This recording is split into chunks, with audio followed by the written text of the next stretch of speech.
they given us of their operations in the old system. As it was in the beginning, so shall it be in the end, and the end is the beginning. Mm-hmm. And you start all over again. So the referee come in to determine who's the victor in the war. Right? The referee got to be an unbiased person that has no distinct ties to the left or the right. We're going to see who won. Right? So they telling us that the craft's supposed to arrive within the next 101 days. That's telling us how long these operations going to be rolling out. We in September, that give us to the end of November. That's like 90 days. You know, so good. So all this stuff is cumulative. Right, little things is happening, we report on them. Another little thing happened, we report on it. Right, and once they're aware that we're aware, then they move on to the next point. We're not consenting to the tomfoolery. So every time we don't consent and we keep moving on with our persistence of who we is and that we the rightful heirs, it shrink their system. They control, and it makes the ones they call the deep state, the Illuminati, whatever you want to call them, they're the ones that's going crazy right now, trying to figure out ways to sip their last of those sips of power, because it's finna all come rolling out. As we're going to see, it's going to tell y'all more of stuff that we done discussed on the Young Elder channel in the next one when he roll that corn. Yeah. Hey, quick questions before we go to the next one. Yeah. All right, so 100 days from now, in November, that's when they're talking about the 12-mile mothership or whatever the mothership's arriving. Do you think that we should prepare for some type of like outage? Because when these ships appear, they can they talk about a power outage or some kind of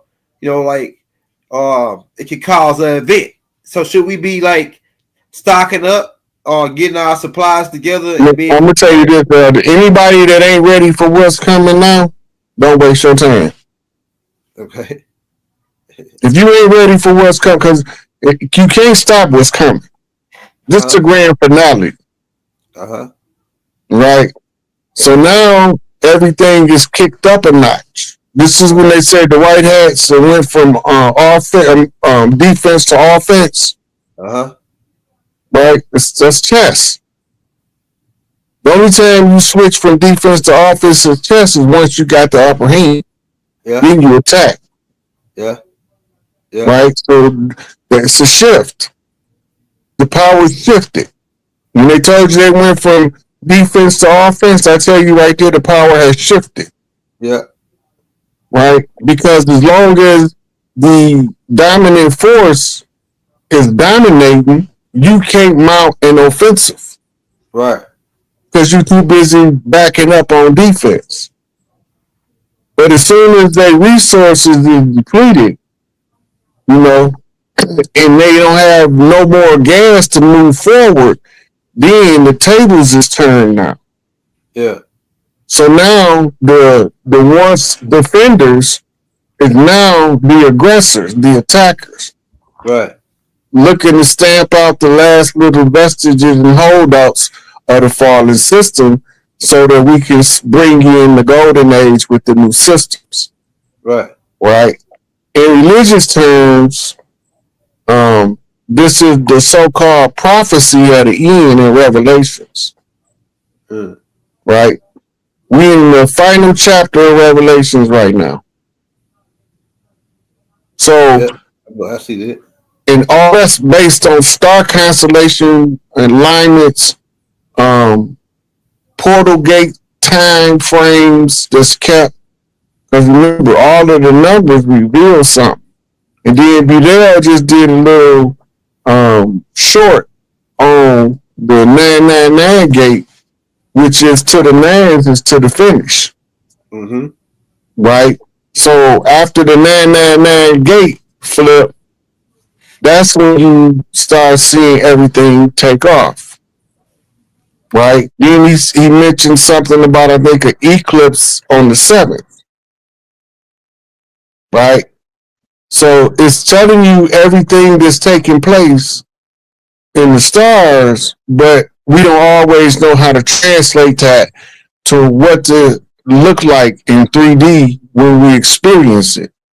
So we show you the energy using the numerology. And then we try to use current events to align the numerology so that you have a perceptive insight into what you experience going through the system, going through the process. Then it causes you become more alert, more awake, more aware, right? So the light codes turns on the light. So when we tell y'all these numerology or tarot readers or whatever, and they give you this layout, then we match it up with the real life scenario, and it can be so accurate as it can call a person's name or address out, like GPS. Hey Rod, one more question before we get to the next slide. Now they said they mentioned quantum, the quantum monetary system. Yeah, the QFO. Yeah, I did a tape on it.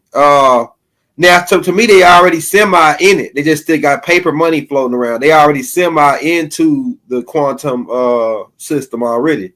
They just because you got all the crypto, all the different parts, right, of the quantum system. But to me, they just waiting on, and they haven't printed no more money. Could you go in on that about the printing of the money and how the money system is going to change over to the quantum? How it's going to completely change over? Because that's what. So the executive order stopped them from printing the Federal Reserve from printing Federal Reserve notes in 2017. Uh-huh. But they still had what's called surplus reserve notes. Mm-hmm. Well, because they print so many of them. Mm-hmm. So they had to run them through the system. And remember, when they collect the old bills, they supposed to burn them or recycle them. Right? So they've been collecting old bills, is reducing. Remember I told you the BRICS nations is to damn the dollar back home? Yeah. And then that's going to force the Federal Reserve to have to take more and more dollars out of circulation. Right. And they backing depends upon the rate of circulation. Right? This is why they talk about how many times do the black dollar bounce through the black community before we put it into somebody else's. How many times the Jewish dollar, the Chinese dollar. But all that's telling you is who's keeping the financial value stable on the currency. Right. Right? The ones who's passing it the fastest is the most valuable to the system. So they created something called consumerism, right? Shopping crazes, right? When catalogs came out in the late 1800s for shopping, with places like Sears and Roebuck, people lost their man shopping.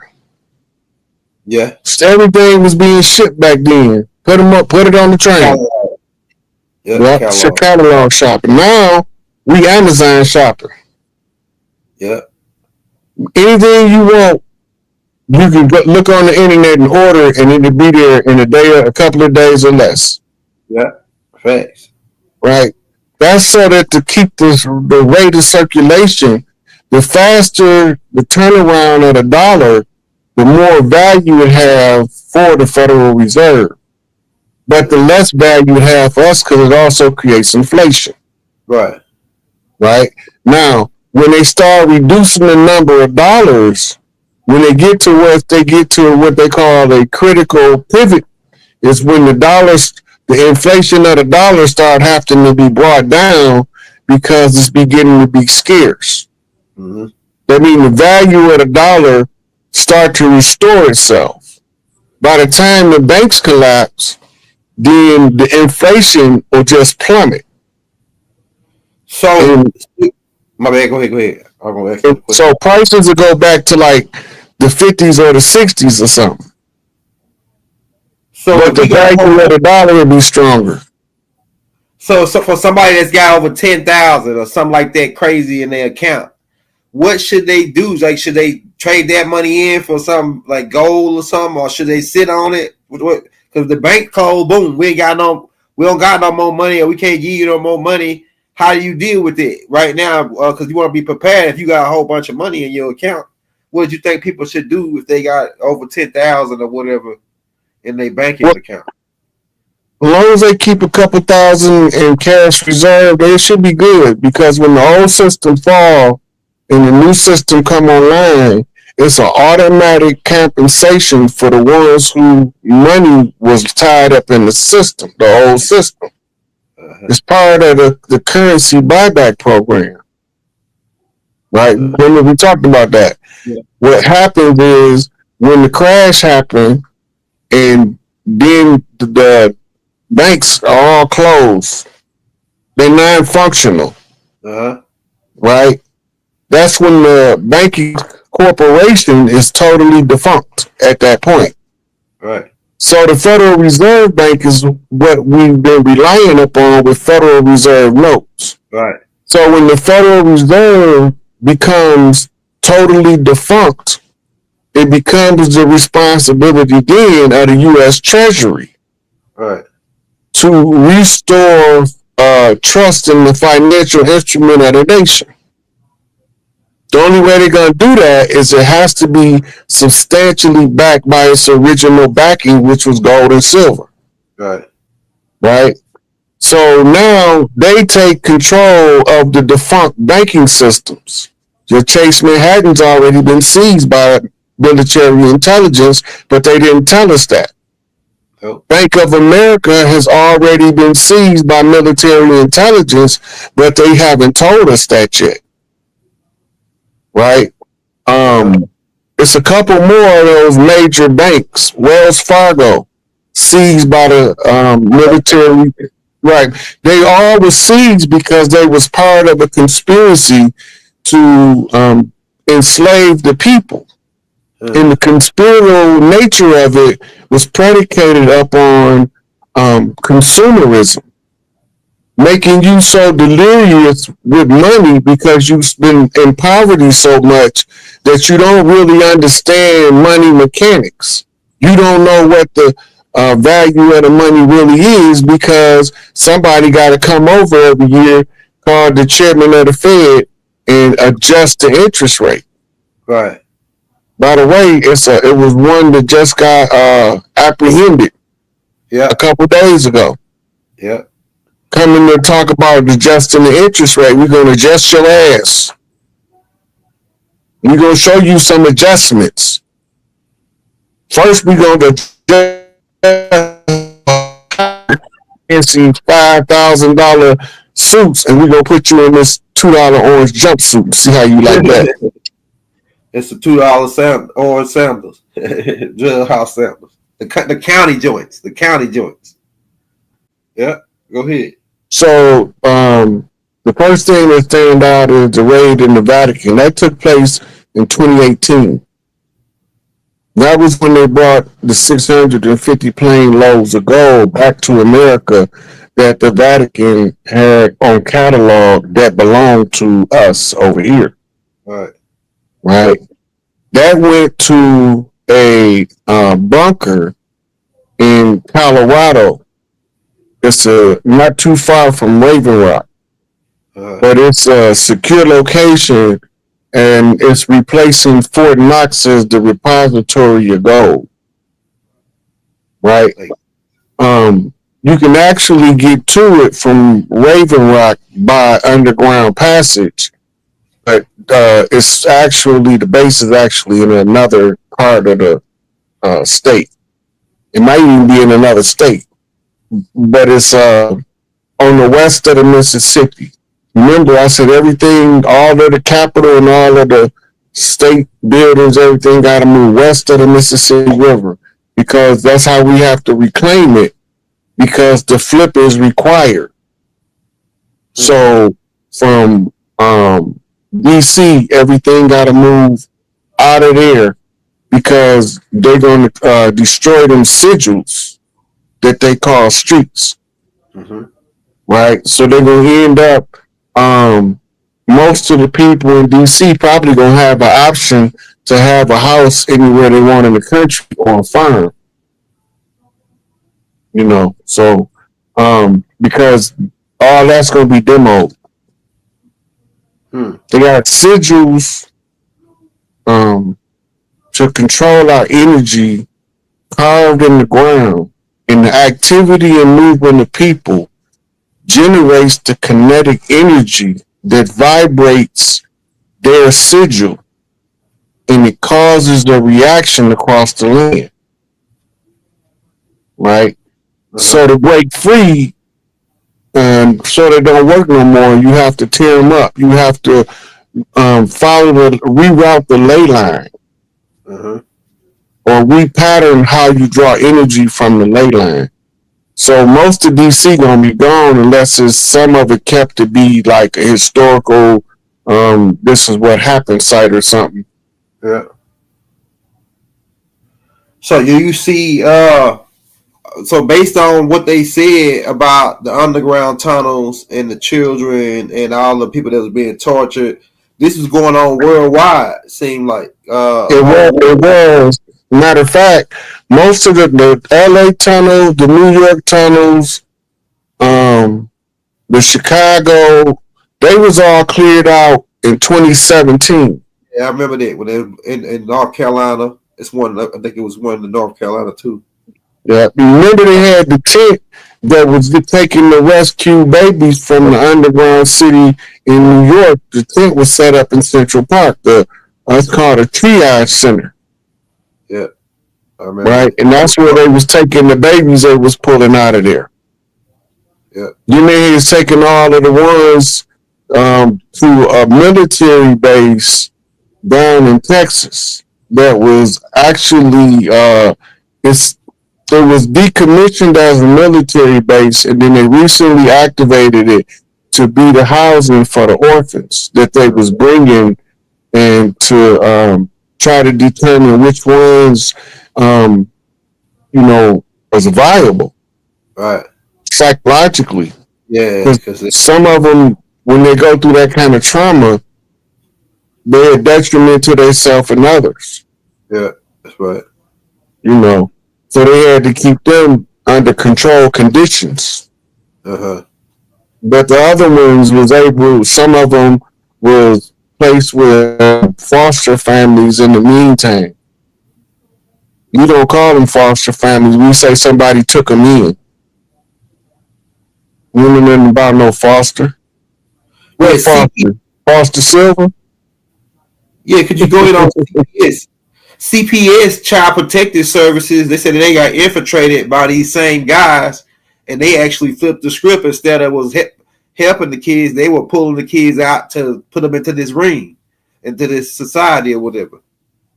They had it was a group of special forces that had got out of the military, and they formed a child rescue organization, and then they was how can you say it, commissioned as an asset to military intelligence in order for them to assist in the tracking down of these networks. So it was like hiring the private military that's already doing the work to continue doing the work and give you the intel. From the intel, from different rescues of different groups of children and the routes taken, you were able to then draw on the war board a pattern. So all roads lead back to a source. Yeah, all roads lead to Rome. There you go. And so that's Buckingham Palace has also been cleared. Yeah. Right, that's when the crest fell off the gate. I don't know if y'all remember that a few years back, but one of the crests fell off the gate. That was the breaking of that family's right to rule from Buckingham Palace. They said that Prince dude, he moved out. He live in the Dracula dude palace with adopted kids. You heard about that? About the Prince? He like once her son, he's supposed to become the king, right? But Prince Harry, He moved. They said that he had to move out, and then he moved to a palace that they got in Transylvania somewhere.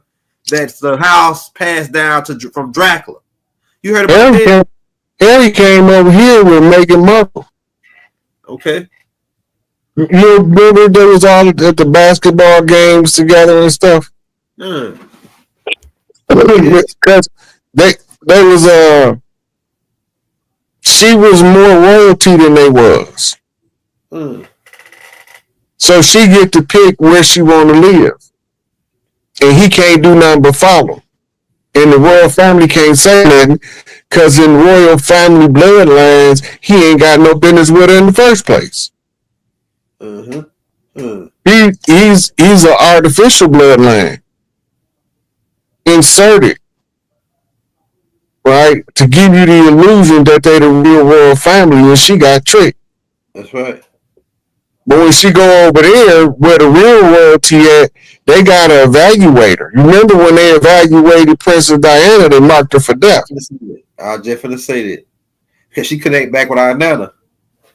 And they say that she, not only was she higher ranked than Queen Elizabeth, that if she ever pulled rank, that would disrupt all of the royal families in the area. That's why the Queen got rid of her. She said she would have been the heir. She was the heir to the daughters of Europa. Yeah. Direct line. The daughter of Europa was one of the seats of the daughters of Isis over Europe. In order to see the 13 bloodlines. Isis bloodline is number 13, makes up all of the rest of them. Diana Isis. Yeah, Diana is one of our Nana's names. Diana. Yeah. Go ahead. So they marked her for death because her bloodline ranking and her personality, she rather help people than take from people. Yeah. And they couldn't have that. They can't keep you enslaved giving you stuff for free. Now, here's another piece to this, Raw. You heard about something like this? It's this lady named Arizona Wilder. Something echoing. Hey, she named Arizona Wilder. And she came out and said that she was a part of that ring, the child ring. And she goes into detail on how the queen and the family, so-called royal family, who really usurped in 1837, King George and them, who were dark-skinned Moors. But that's another story. But this lady said that they were shade shift into reptilians and then eat children, drink their blood. Like for a rip, they had to do it every couple months or every couple 30 days or so to hold their form. She said they were shade shift. Go ahead. That's that statue we showed the people when they was eating the babies. That's what they talking about. Remember I told you that the reason they got kicked out of Europe was for eating babies and having sex with babies. Right. And drinking adrenochrome and torturing them. Right. They growing up in people's houses just taking their babies, they infants, and doing all kind of stuff with them, eating them, drinking their blood. Yeah. Making custard out of their livers and all kind of stuff. See. Right? So they eating the babies and then they raping the women. Right? The men can't sit there and not do nothing. Right. Like they doing now. Because if you sit there and don't do nothing, eventually when they get done raping the women, they gonna rape the men. Right. They say, right. What kind of man is you? You won't stand up for your wife and your daughter, your mama and your sister. You ain't worth the air you breathing. And we'll kill each other rather than trying to determine what's taking place before we start to kill. Because when you born in a war zone, you grow up inhaling the pheromones of war. Right. You become naturally combative and defensive. And the only ones you know how to defend is the closest ones to you. Right. Right? So when you go into war mode, anybody say something out the way, do something to them, you gonna holler at them. That's nature. Right. Right? You defensive of the pack, but the problem is the artificial pack that's been infiltrated by foreigners masquerading as us. Right. Right? That sick us on each other and they ain't never around when the shit go down. That's deep. That's deep. Hey, so Rod, before I go to this next clip, let me ask you this last question. So, like, do you think because they being that they extraterrestrials or whatever, you know, interdimensional beings, and they don't feel the same type of morals that we feel? Like say we eat chicken, right? We eat chicken. We you know make chicken breasts and sandwiches and chicken pasta and all this.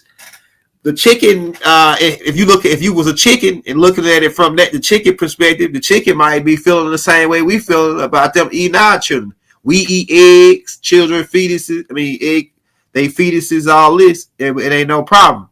So, do you feel it's a moral guideline between them, these beings, interdimensional evil beings, and it doesn't have anything to do with morality. Okay. That's just like our nature is to defend our babies and let them eat them. Their nature is to eat them. Yeah. Yeah. Right. It's just the realm of opposites. Remember, that's one of the Hermetic law, the law of opposites. That's right. Okay, now if you gonna have a defender, he gotta have something to defend against. Right. Right. And the only way he's gonna know what to defend against is he got to know where you being attacked at. Right. Right. Once you get a good, clear understanding of where the attack coming from, now you can either fight the long war by fighting the soldiers, or you can go straight for the top and try to eliminate the generals. Yeah, that's what which will give you control of the soldiers. Right. Right? You wipe out his generals, you wipe out the commander or their leader, and now you got control of their army. Without firing a single shot. Well, if the chickens is plotting on us right now for doing them in. The nature of the chicken is a prey animal. Yeah. The chicken is genetically designed to feed larger animals. Now, how do I know this? Every bird just about fly. Any bird that's that big and fat that can't fly. Even a turkey can fly. Yeah. But a chicken can't fly. That means that he have a designed nature to interfere with him escaping the dangers of a predator. All he can do is run around and squawk. Yeah. Man, that makes but sense. sometimes you got a game rooster that'll try to defend the pack. Yeah. Until he get put in the pot. Yeah. And fried it. Yeah. So the chicken is genetically designed to be a prey animal. Nature provides prey animal for predatory animals. That makes sense. Right? To feed on. If nature without cannibalism or carnivores or carnivorous animals feeding on other animals was a negative thing, why would nature do it? Nature do it out of necessity. Right. Nature follows the law of necessity. The law of necessity says if it's necessary to do it, then you do it. If it's not necessary, don't do it. Right. Right? All of the things that we see strange in other animals, and we be like, that has no use. It got a use for that animal.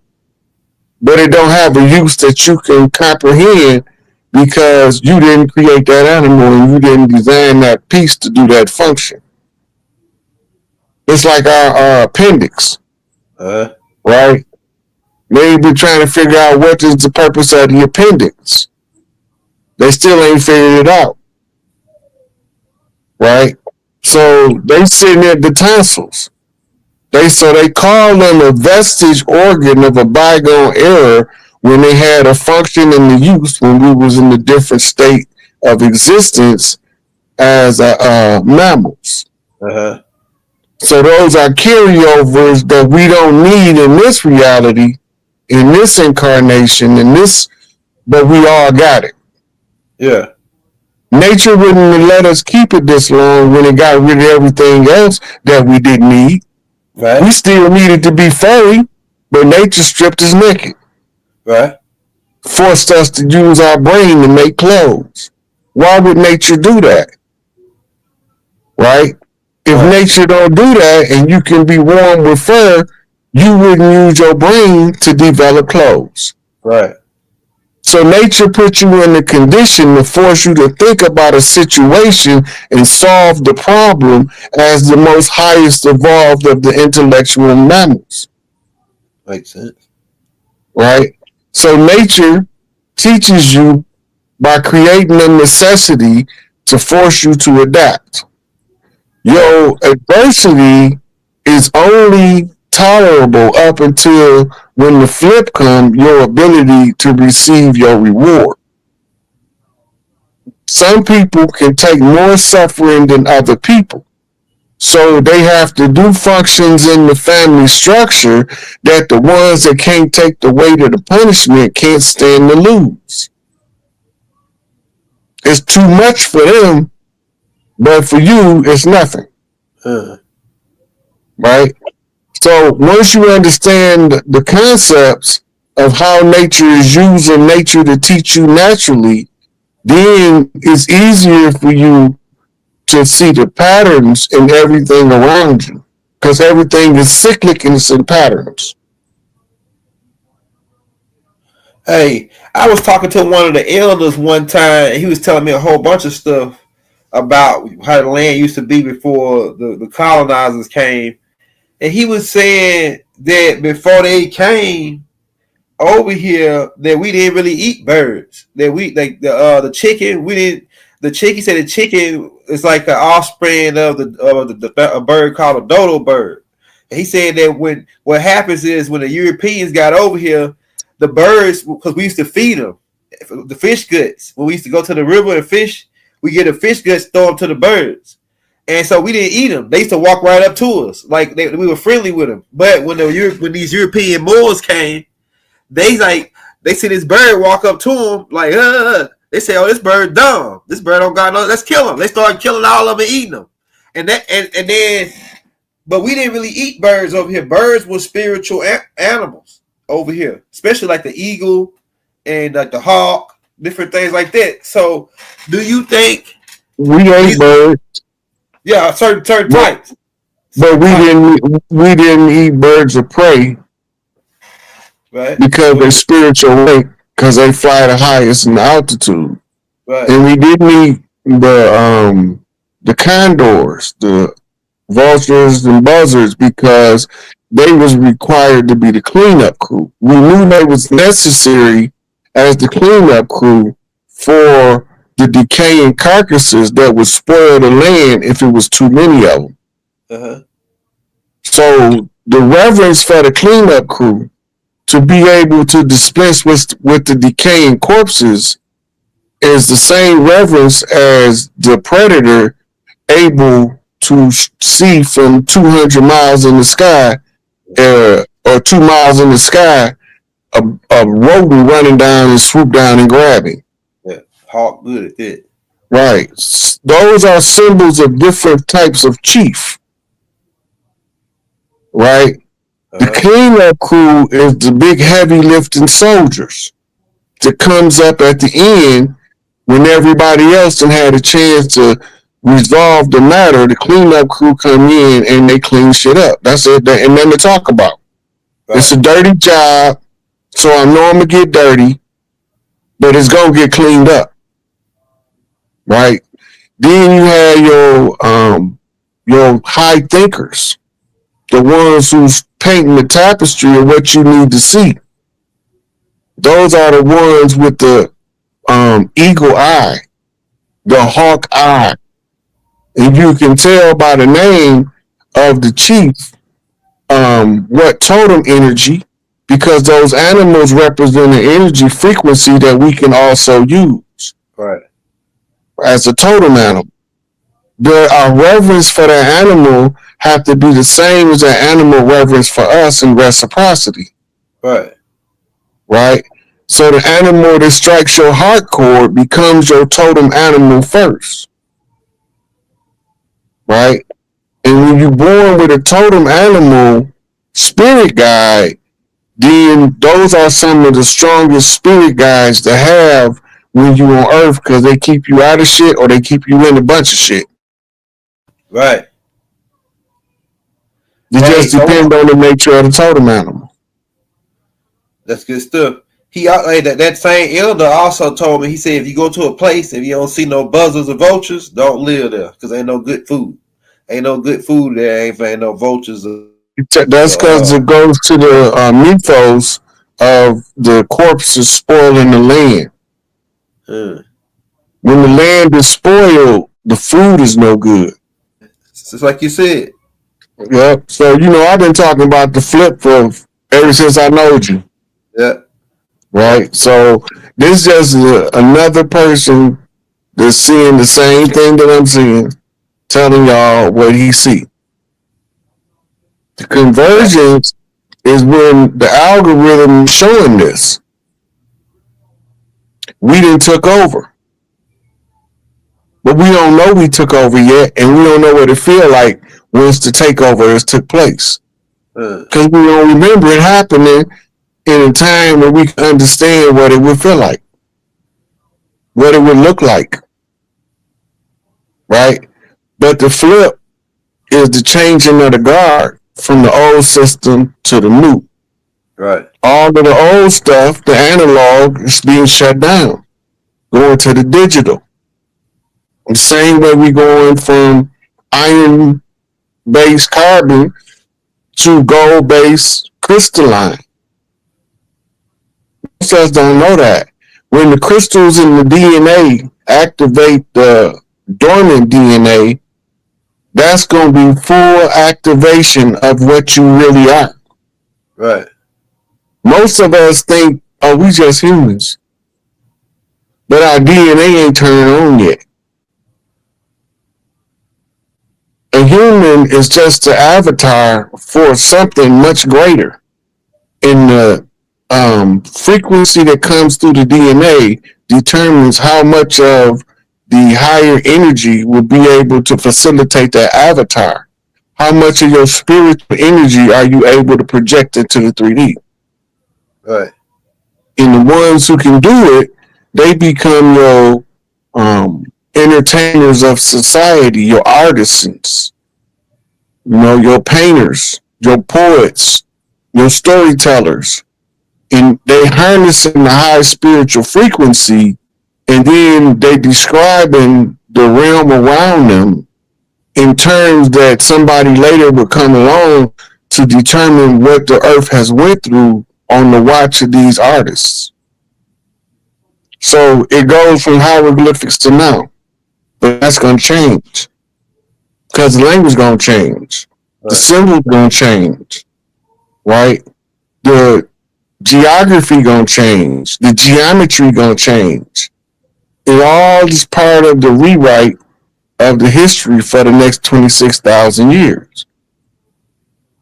So this right is the golden age coming in, trying to figure out how to advance the civilization even higher. Right. To higher realms of consciousness where you can operate a 6-dimensional self in a 3-dimensional platform to bring about different ingenuity to the reality. Expressing your God self. Right? And you become co-creator with the creator while the creation is creating itself. Right. So it pretty much was inevitable. Like, being that we go into the sun cycle, it's like it was only a matter of time before this is gonna have to happen anyway. It was like no way around it, really. It was gonna do it with or without us. Yeah. Yeah, well, It's the cycles. The only ones that's gonna do something is the ones that's genetically programmed of what to do. Right. Everybody don't know what to do because they ain't supposed to be. It might be above their pay grade. But some of us came down here with a mission. Right. So we decided to do what we had to do. Right. Right? Spiritually, nobody on earth from earth, including none of the animals. We are spiritually projected into this 3D and to experience the consciousness and all of the three-dimensional laws, which gives us data in the fourth dimension, fifth dimensional form. Right? So we make malleable the world around us by general consensus of what we accept to be true. Because ain't nothing true until we say it's true. That's right. Because if you don't tell yourself it's true, it's part of the illusion. And you see through it. But as soon as you agree to accept the truth of it, whether you deceived or not, you became a willing participant in the 3D construct. And that's why you ain't supposed to choose sides to maintain your balance in life. Some people stuck to the right trying to be too righteous. That's right. You got a point. Some people stuck to the left because they can't break free from the wickedness. That's right. Right? But we walk the straight path. Straight so that's the Mr. King. The green light. The neutral zone. Look, hey, that's what I was telling you about earlier, where I said that they said that we was nice guys. In Latin, that means stupid, right? Because they spoke Spanish, right? They said nice means stupid in Spanish, but they said we were nice guys, and then they turned around and said that we were Indian givers, meaning that, hey man, we just let you hold that gold. We weren't giving it to you. Could you go in on that, the Indian giver thing with like how you had explained about Manhattan? You tell me about Manhattan?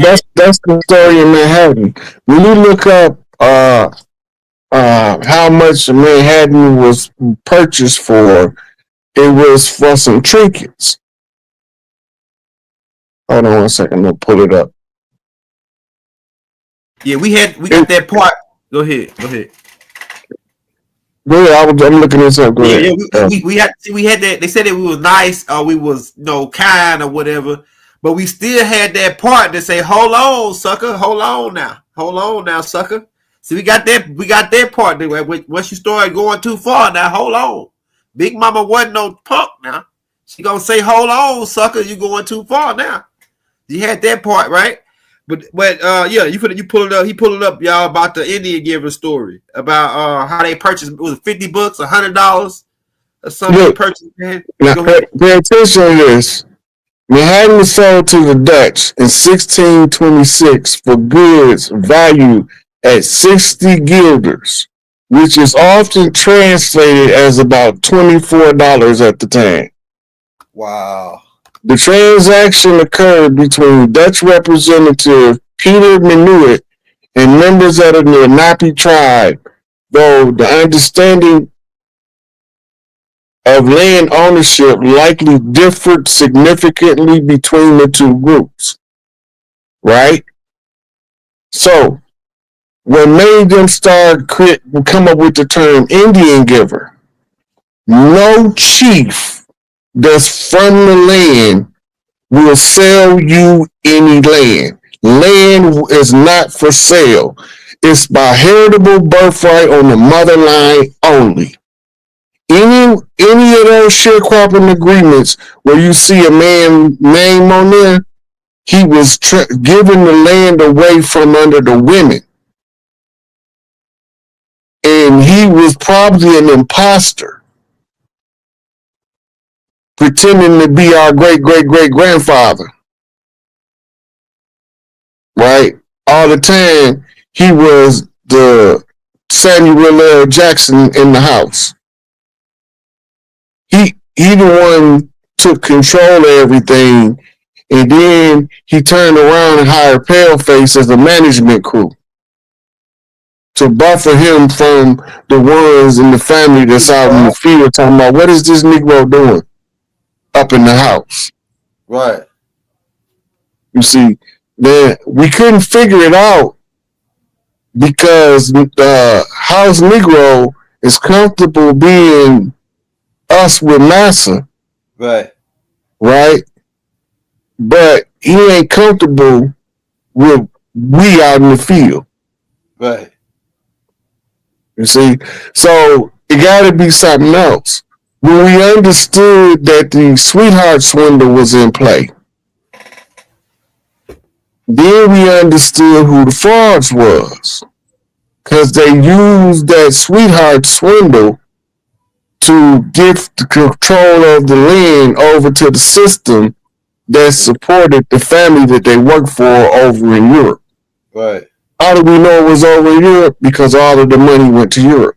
Right. It didn't stay here.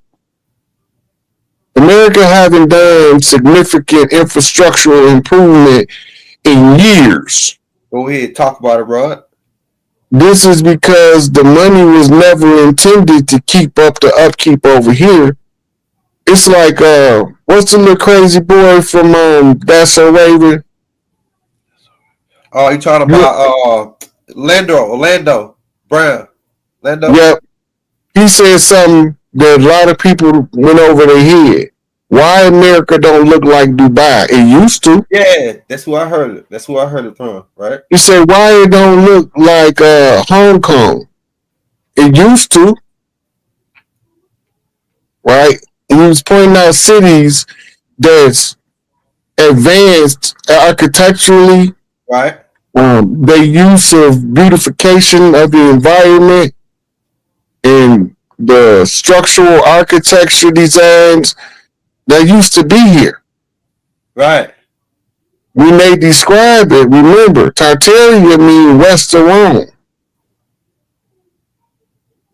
And the easternmost point of Rome on America is D.C., which was originally Rome. Right? Because it was the first place that the church stuck their flag with the good ship Plymouth. Go ahead.